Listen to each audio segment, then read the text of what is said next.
Hi guys, welcome back to our channel. Pag-uusapan naman natin ngayon si Piolo Pascual. Si Piolo Pascual ay isa sa mga sikat na artista sa bansa, hindi lang gwapo kundi multi-talented pa. Isa siyang singer, producer, at isang mabuting tao. Simula pa noong 90s, naging bahagi na siya ng ating buhay, at naging inspirasyon sa maraming Pilipino. Kilala siya sa kanyang mahusay na pagganap sa iba't ibang mga pelikula at teleserye at syempre sa kanyang galing sa pagkanta. Sunod-sunod nga ang blessings ni Papa P at meron ngang bagong pelikula si Piolo na Malyari, isa itong true story na naganap nung Spanish era na isang serial killer na pare. Ito nga ay kasali sa line-up ng Metro Manila Film Festival at talagang kabang-abang ito na pelikula. Sabi pa ni Piolo kinabahan siya sa role na ito dahil kakaiba ang storya ngunit excited din siya na mapanood ito ng kanyang mga tagahanga. Ngayon naman ay nababalot ng intriga si Papa P, meron ngang mga balita na buntis daw umano si Shaina Magdayaw at si Papa P ang ama.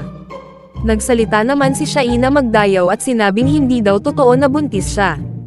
Natanong din si Papa P kung totoo na buntis si Shaina at siya ang ama. Natawa naman dito si Papa P at pabiro rin niyang sinagot ang tanong kung ano ang naging reaksyon niya sa kumalat at nag-viral na chismis. Ang sabi ni Papa P, syempre ang daming nagtatawag sa akin. Sabi ko, di ko kayo nasabihan. Sini-secret talaga namin, know for yourself, di ba? Buti pa kayo alam. Inamin naman ni Papa P na espesyal pa rin sa puso niya si Shaina pero ayaw muna niyang lagyan ng label ang kanilang relasyon. Ang sabi ni Papa P, tingnan po natin anong mangyayari.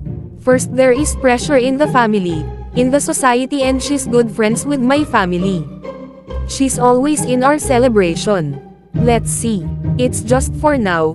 I'm really busy and it's just something I don't have any time for so I don't wanna be unfair. Mapapanood na nga ang new movie ni Piolo Pascual na Malyari sa December 25 at sana ay suportahan natin ito. So ano say ninyo dito guys? Comment your thoughts below and don't forget to subscribe to our channel.